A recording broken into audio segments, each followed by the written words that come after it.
All right, let's kick it off. So first off, I just want to welcome everyone and thank you so much for joining me today on this webinar. Before I introduce myself, I just want to tell you a little about what to expect from today's webinar. My goal for you is to really go through this webinar and this time with me, and let me share my entrepreneurial experiences in the hopes of helping you unlock your entrepreneurial potential. So by the end of this call, I want you to leave really with four things when you think about your entrepreneurial journey, whether you're continuing a current entrepreneurial journey or you're just getting started. Number one, the conviction that you have what it takes to be an entrepreneur. Number two, the inspiration to start something, really anything. What I always tell people, your first business doesn't have to be your forever business. And I'll talk more about that in this presentation.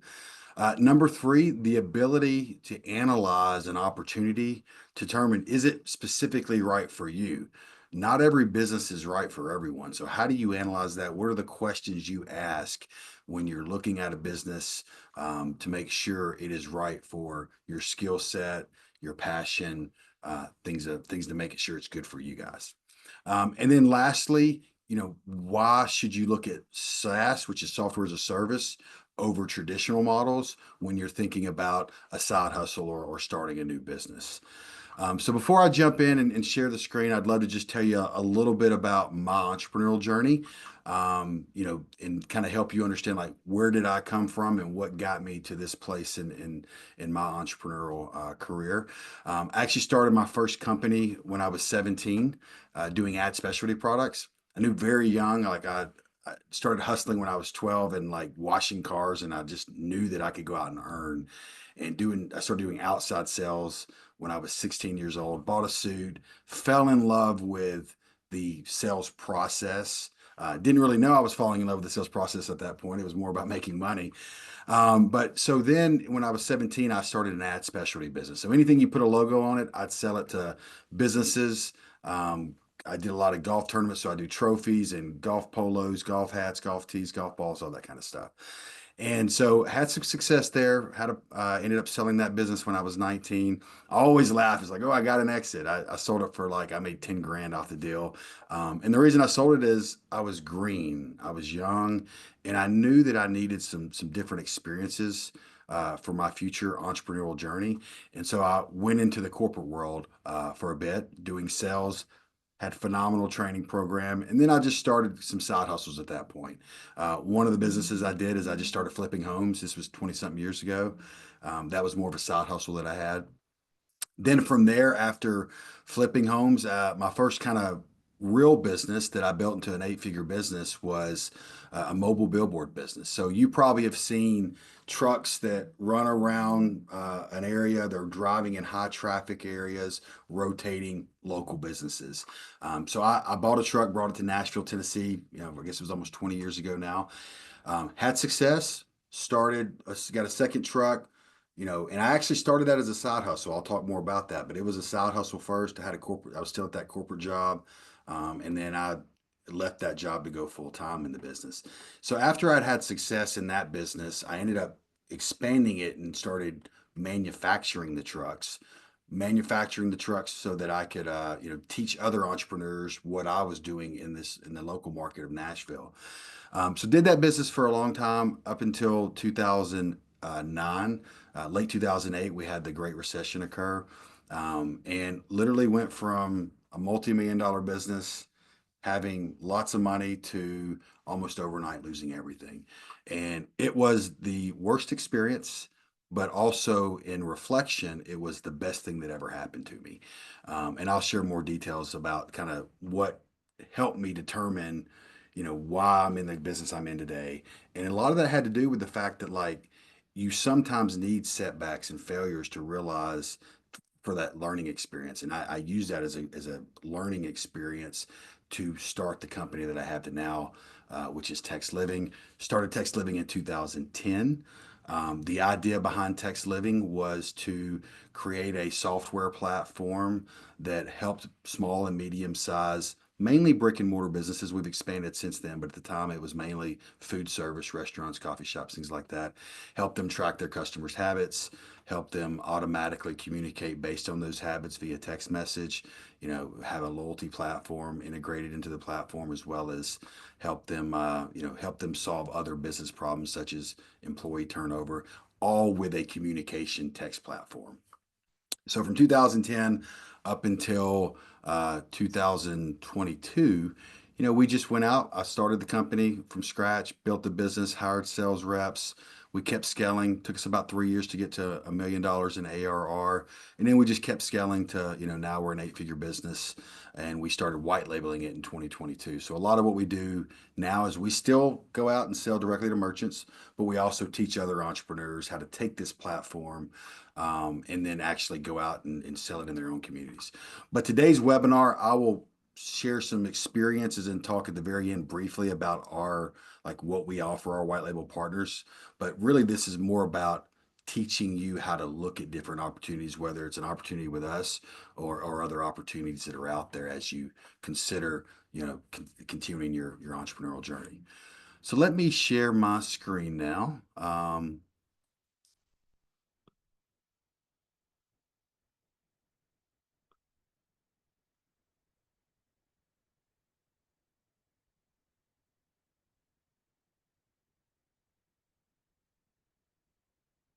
Double check everything is doing the way it should. Give me 1 second here.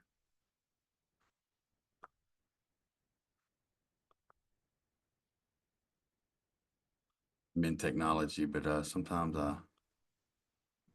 perfect. All right, so let's jump into unlocking your entrepreneurial power in 2025. So I want to tell you a little bit about a couple stats I found really, really interesting. I mentioned in the very kind of start of this presentation, you don't have to go full time in a business from the beginning to be successful.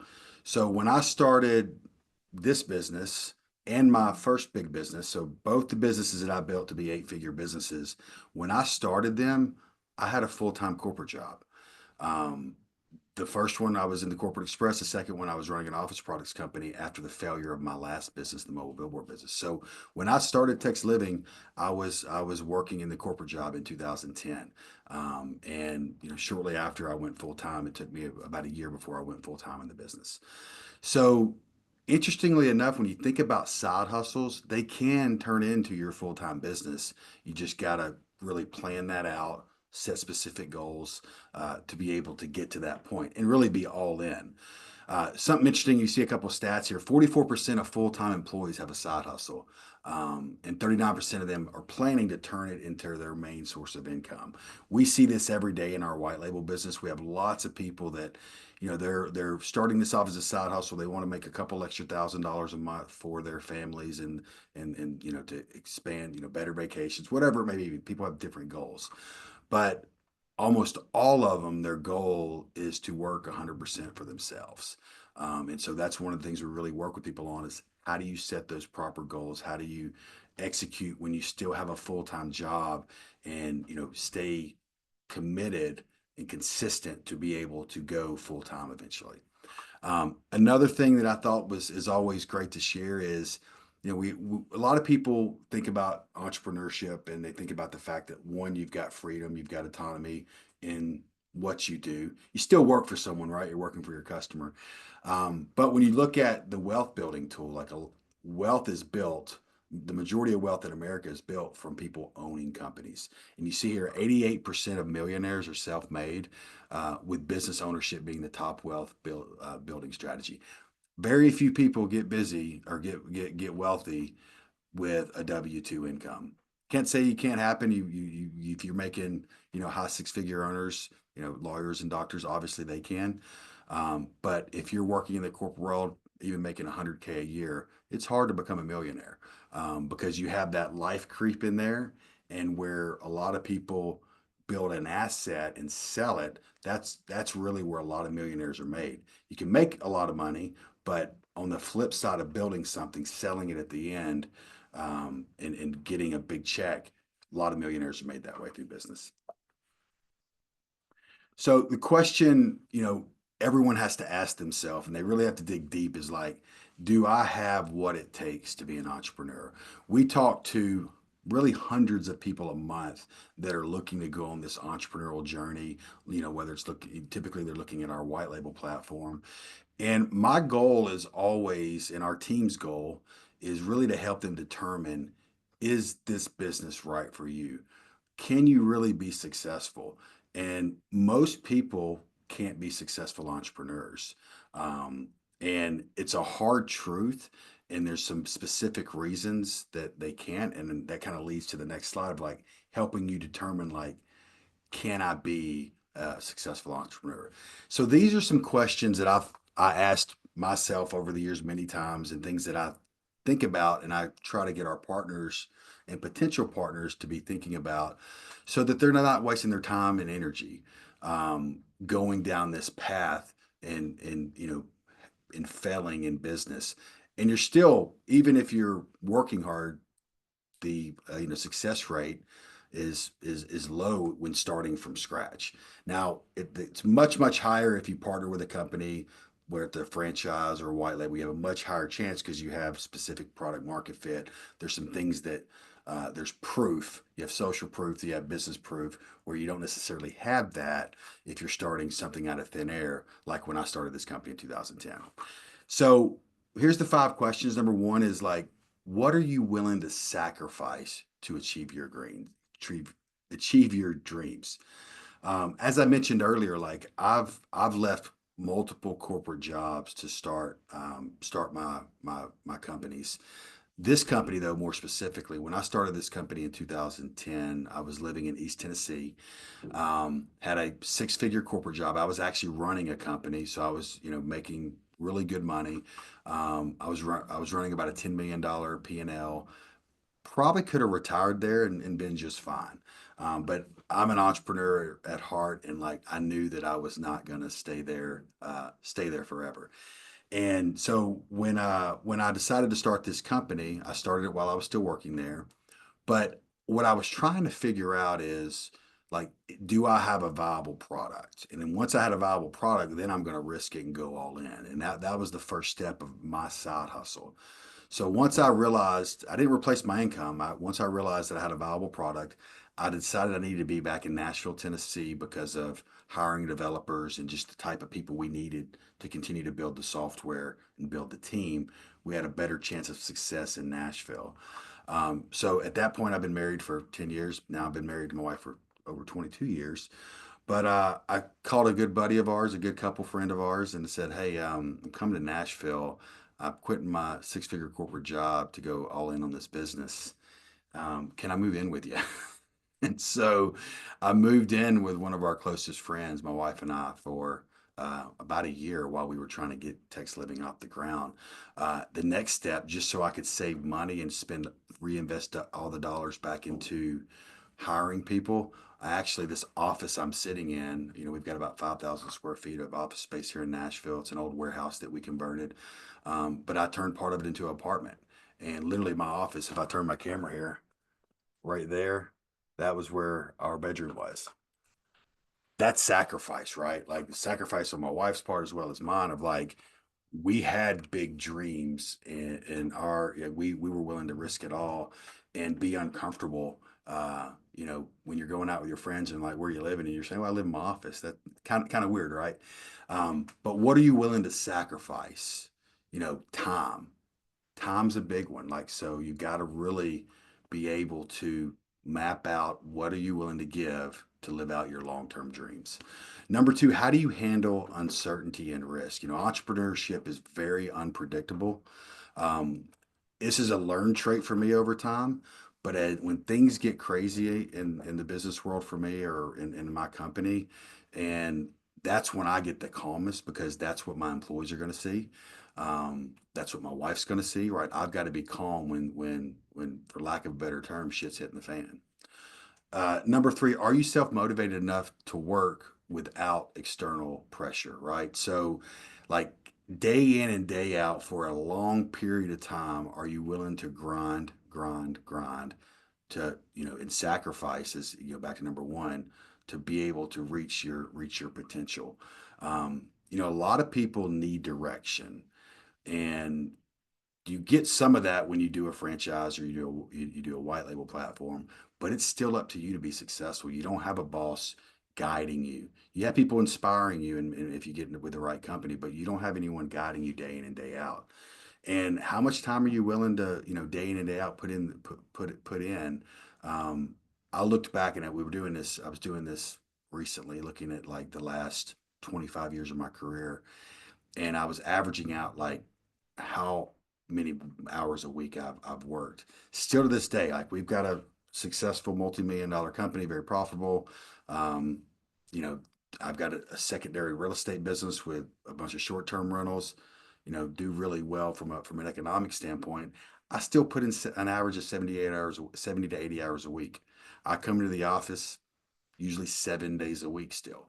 Um, that's just my level of commitment for me to hit the ambition that I have. Like right now, my goal is to get our business to a nine-figure business, and I'm willing to put I stay pretty self-motivated. Doesn't mean that I don't have bad days and I don't want to do it. I don't want to come in every Sunday, but when work has to be done, I come in here and get it done. Number four, can you sell? Like, this is something, no matter what you do in life, everyone is actually in sales. They just might not realize it. One of my favorite books, and if you haven't read it, I definitely would recommend reading it. It's by Daniel Pink. It's called To Sell is Human, and it's very psychological based. Fantastic book.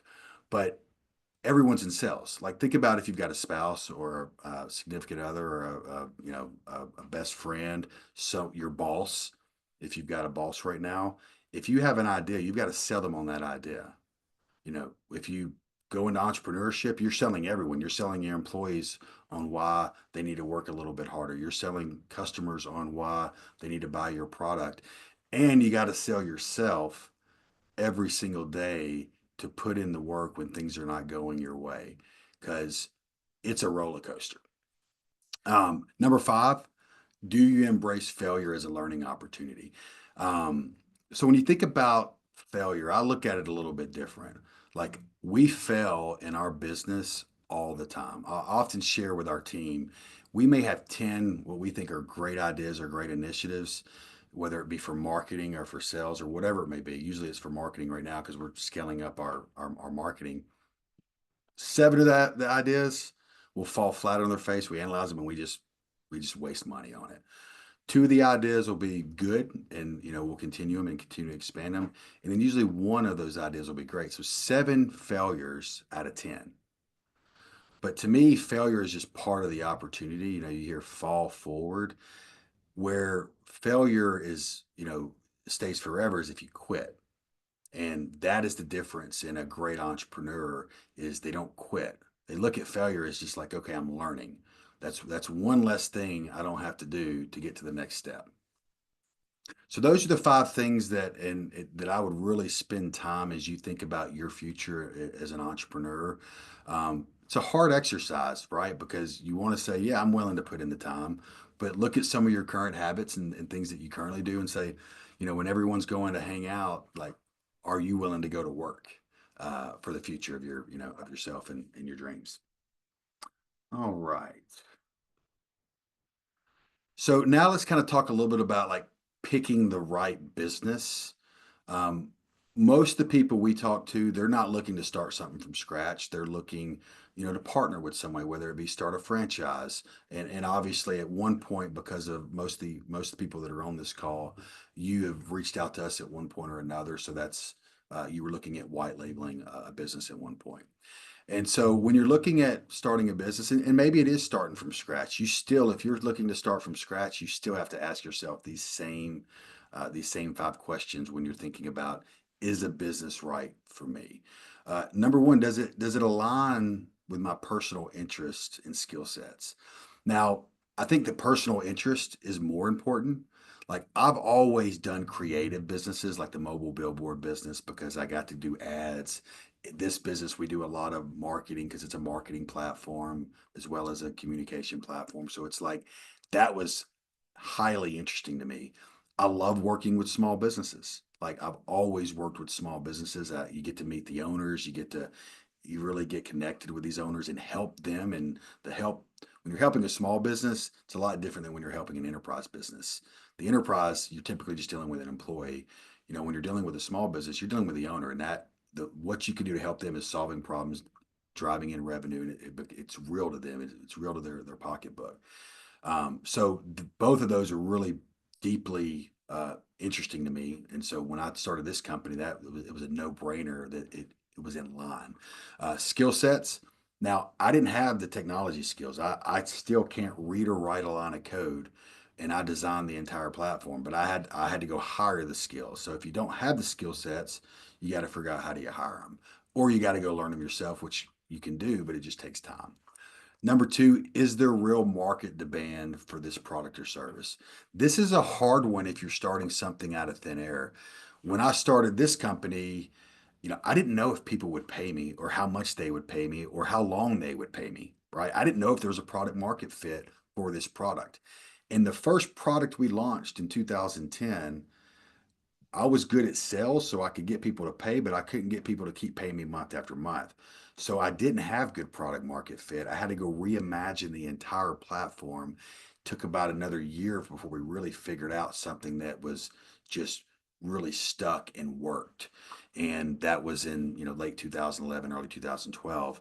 And that foundation of our company is still the same from the products that we launched back in late 2011.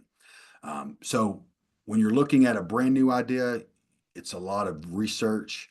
It's talking to businesses about your idea and seeing if they'd be willing to pay, but you still don't know. That is an advantage of white labeling or going with a franchise, right? You know that there's demand for the product. You can see the demand. You can study the demand. They can share a lot of that with you when you're going through the process. Um, what's it going to cost you to start up, and how quickly can you scale, right? So you've got to really look at what's it going to cost me to start this business. So if you're starting from scratch, when I looked at my business, starting this business, like I knew I was going to have to raise a little bit of capital. So we had to go out and raise, 150K just to be able to get the software built because I didn't have those resources at the time. So you got to figure out what's it going to cost, and then you got to map out like when am I going to actually start being able to pay myself and grow the business and really understand what your runway is, and how much time, effort, and energy you have to put into it to get to where you want to go. Number four, do I have the support or resources to execute this successfully? Um, Resources, a lot of time that's capital, that's time. A lot of people I've talked to, they're like, I only have 2 hours a week to focus on this business, and I'm like, don't spend your money with us, right? Don't partner with us because you're not going to be successful with 2 hours a week. 10 hours a week, yeah, we can make that work. It'll be slow, but we can make 10 hours a week work. But 2 hours a week, you're not going to have enough moment. You're never going to get enough momentum to be successful. Um, Support is really important. Like when you think about taking risk, if say you're married and your spouse is not behind you in taking that risk, that just creates another level of pressure, another of level of potential shame if you do fail. So it just really makes it harder on an entrepreneur if he doesn't have a support system at home.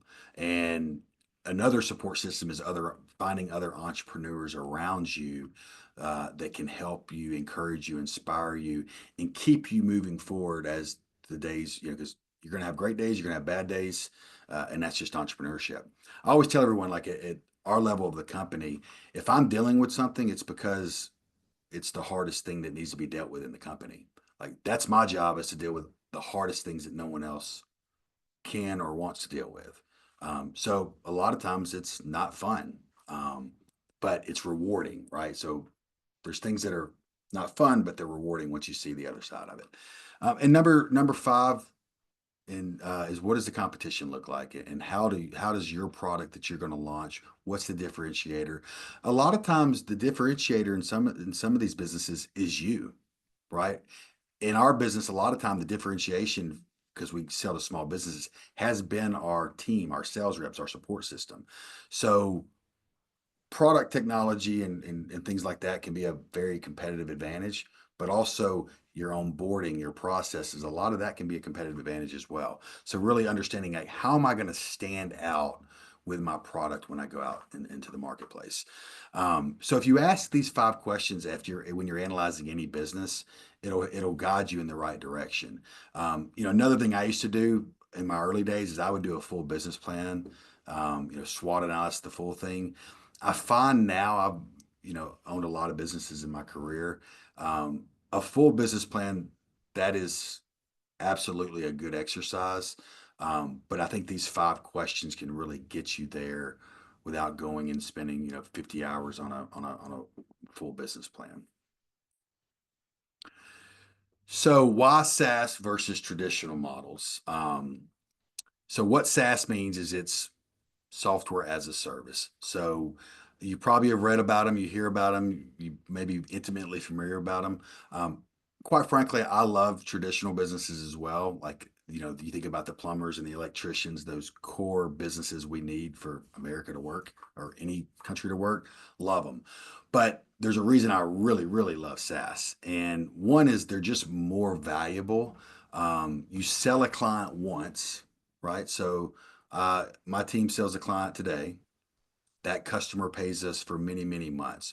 Our average customer, for example, when I say customer, our average merchant that is currently active with our business has been with us over 52 months, and they've spent about $14,000 per merchant. So you get that recurring, predictable revenue, right? And so I always say the only thing better than revenue is recurring revenue.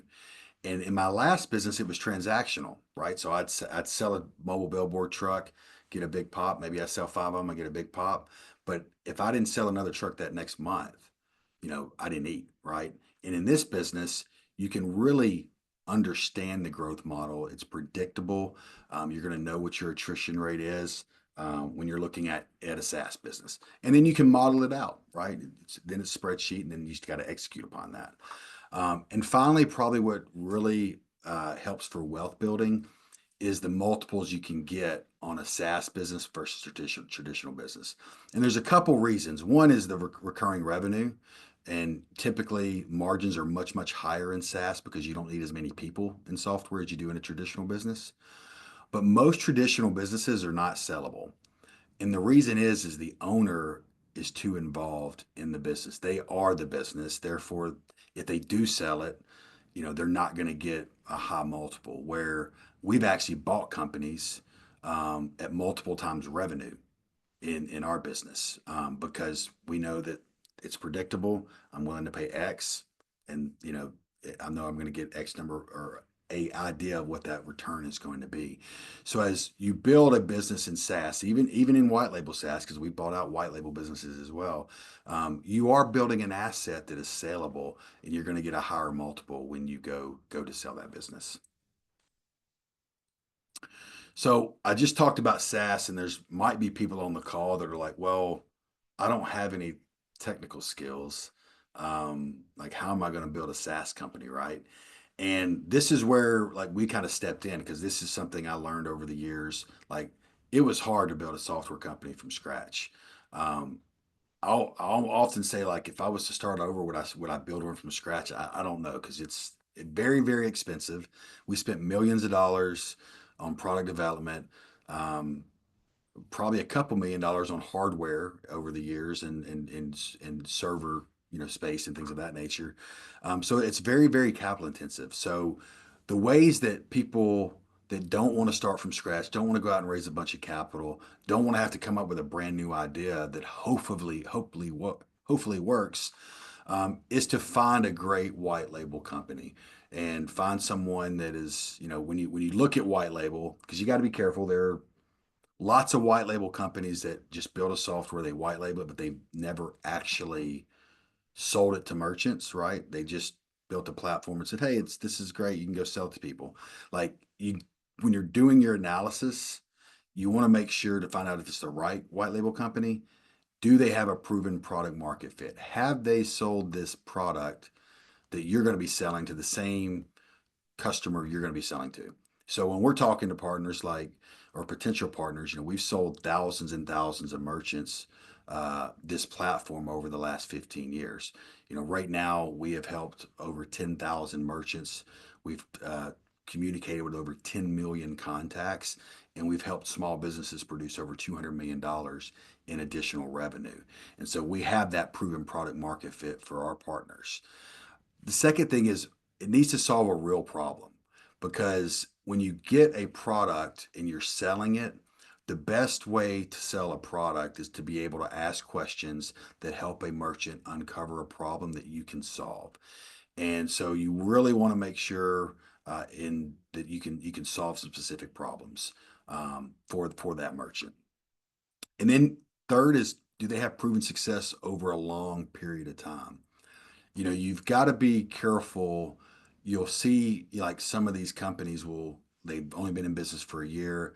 Maybe they've got a software background. They spin up some software, and then they just are selling a monthly subscription for white label. And you want to make sure they've been around for a little bit, because the worst thing you can do in SaaS is, let's say you start building a customer base, you're now making 10, 15 grand a month, and the company goes out of business and the software goes down and you now can't get that. So you do have to really make sure you're partnering with a company that is sustainable and has been around for a long time and has actually, got a lot of customers. Um, the final thing is, there's a lot of technology out there. You can just sign up for it and you got to kind of figure it out. Um, I tend to coach people to look for things that have step-by-step launch instructions. Like, show if they got a good playbook and they had success, they should share that with you, right? And so find a partner when you're looking at white label businesses that have step-by-step launch instructions. When you think about why is SaaS white labeling better than just starting a SaaS from scratch? A couple of major things is, one, you don't have that big infrastructure cost up front.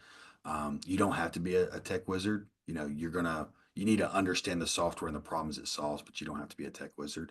And you're going to dramatically reduce financial risk, right? Like, there was times in the early days where I'm like, how are we going to make payroll, right? I had to hire employees very early on. When you hire developers, those are six-figure employees unless you're going offshore. I never want to do our software offshore, so all of ours is done in-house. So it's very expensive. And that's just that risk that you take if you start something from scratch. So I just want to talk a little bit about, like, what does our white label business offer? I'm not going to go into really big detail, but while I've got you guys here, you all are obviously interested in entrepreneurship. I'll quickly share kind of what's our product offering from a white label standpoint. I'm not going to go into the technology. I'd love for you, I'll share a link at the end of the call. If you want to book even a one-on-one call with me, I'm happy to kind of dive deeper into that with you.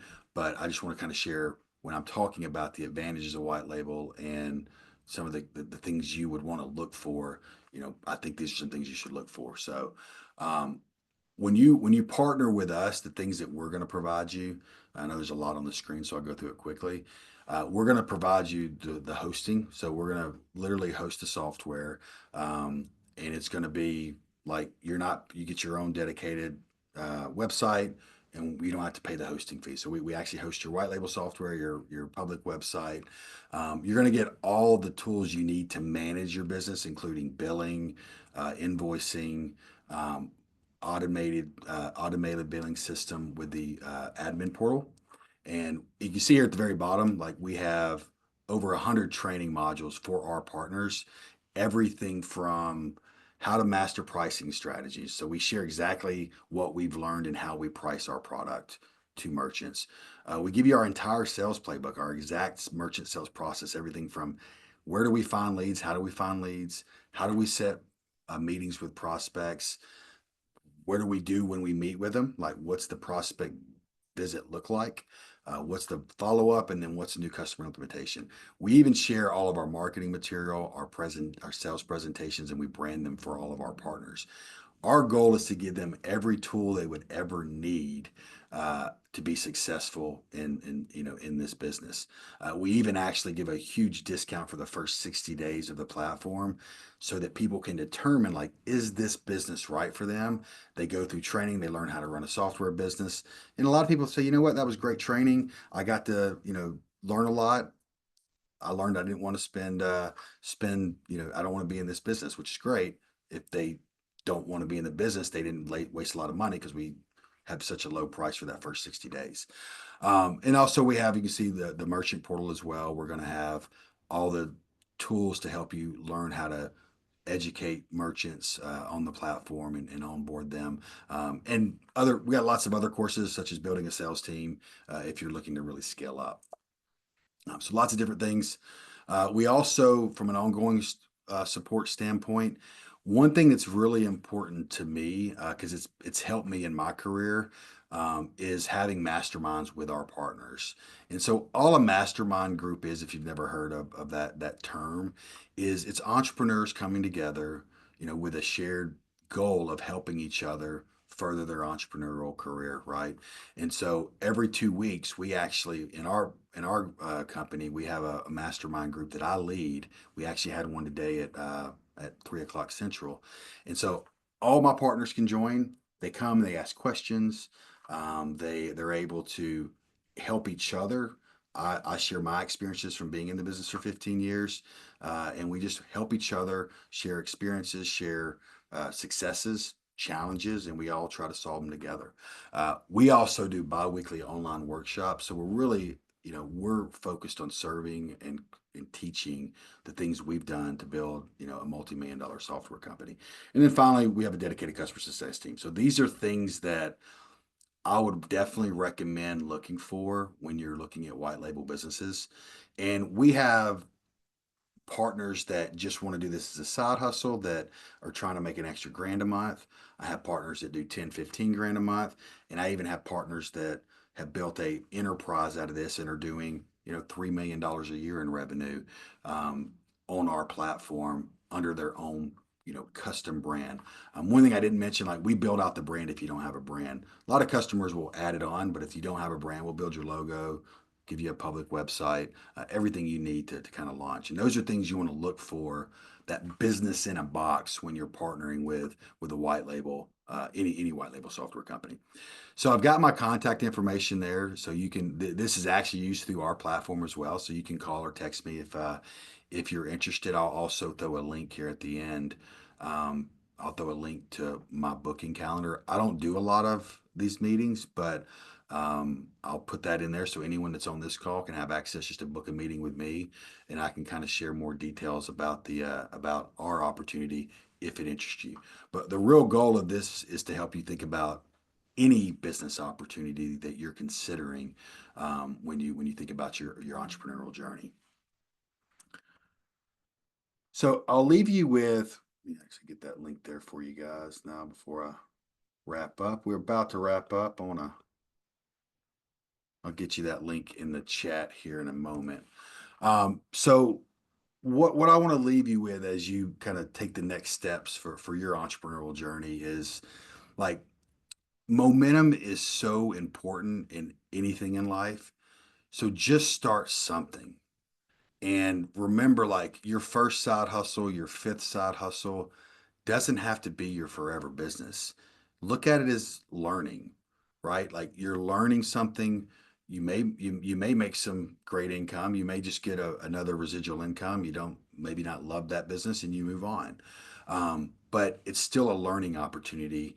And too many people I meet have such great spirit and excitement and they want to be it, but they just won't take that first step to start something because they're too scared they're going to make the wrong decision or they're going to fail and they're going to have shame. And I'm like, just start something. Use it, get some momentum as an entrepreneur if you've never started a business.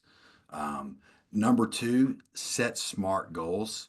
Once you make a decision to start one, so you need to set specific. So what smart goals? You probably heard this before. That means they're specific, measurable, achievable, relevant, and time bound. So you can't just say, I want to lose some weight this year, right? That's not a real goal. A real goal would be, I want to lose 8 pounds by May 22nd, right? So that's specific, 8 pounds. It's measurable or it's specific. I want to lose weight, 8 pounds, which is measurable. Is it achievable, right? So is it achievable? Achievable, yeah, 8 pounds in 5 months. I'm not saying I want to lose 40 pounds in 5 months, so it is achievable. Is it relevant to my goals?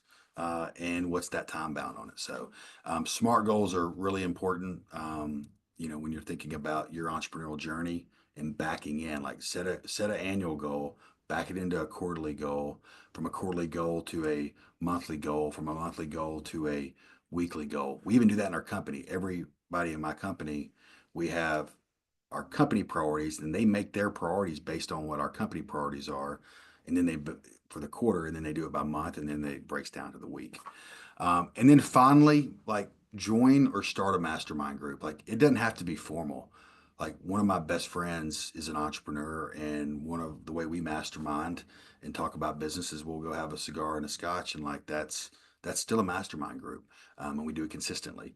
Other mastermind groups, I have another one, entrepreneur organization, which I've been a part of for many many years. I meet with 8 other very successful entrepreneurs. To be in that organization, you got to be doing $1 million a year or more, and we meet once a month for 4 hours, and we also do one 3-day retreat per year, and it's a very structured mastermind group. And then I'm involved in another one, which is only for software as a service companies. And without the mastermind groups, like my company would look a lot different. So I definitely recommend, joining one, looking for one. If you look at a white label business, do they have that? Most of them don't. But if they don't, and you're going into that business, then my recommendation is, to really get your own or start your own, or if you get big enough, join something like Entrepreneurs Organization. Uh, with that, I will wrap up. If anyone wants to sit around, I'm happy to answer some questions. You just throw them in the chat there or the Q&A there, and I can definitely answer any kind of questions you got. Really appreciate everyone joining. We had a big crowd here today. So I really appreciate everyone taking some time out of their schedule to listen to a little bit about my entrepreneurial journey. And hopefully, you get some decent tips there for you as you think about, your entrepreneurial journey. So any questions about me, about text living, anything like that, I'll open it up for about 5 minutes here. And I'm also going to put that link. Let me pull that link up here for you guys and put that in the chat while I'm thinking about it.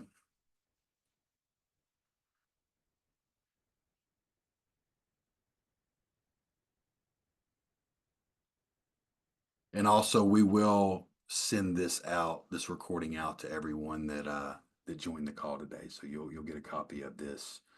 So if you want to go back and take some um, snapshots, you definitely can. So Dilber asked, where can we see the detailed presentation of the software? I'm going to share my links. So you're happy to book a time, and I can go through that with you.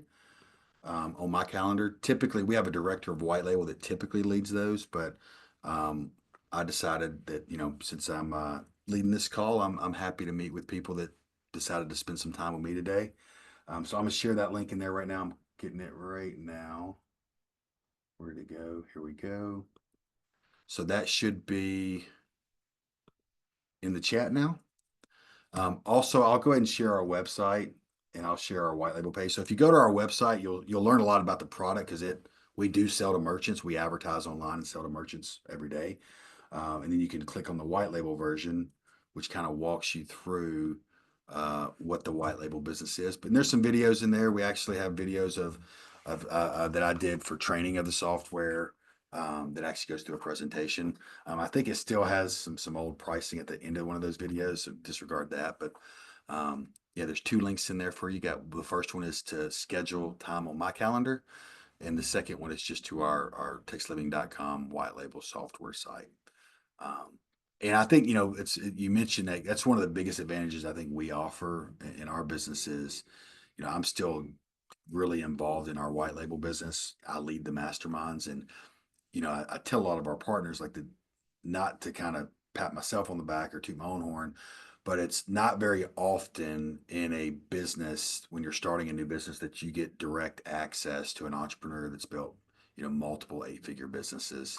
And hopefully one day I'll be able to say this is a 9-figure business, because that's what I'm working towards. That's my goal. So that is one of the big advantages, just the amount of learning you get from being able to ask me any question about marketing, sales.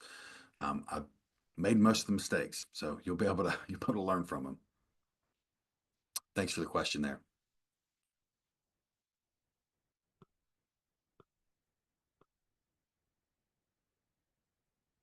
All right, I'll leave it open here if anyone else has any questions. Obviously, it was more of a presentation, so we weren't really presenting on our products, so there might not be a whole lot of questions. But if you have questions about, you know, specifically about how I've looked at businesses and things like that, I'm happy to kind of dive into how I think about business, how I think about the future of technology, any kind of thing like that. I'm happy to you know happy to answer that kind of stuff for you guys.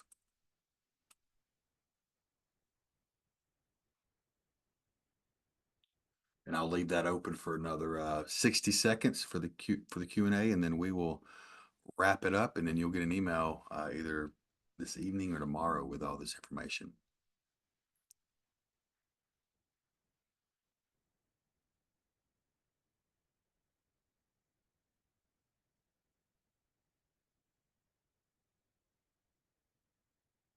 Very good. Doesn't look like there's any more questions. So I really, we did have one come in. What email address is the recording coming from? That's actually a really good question. It'll probably come from info@textliving.com.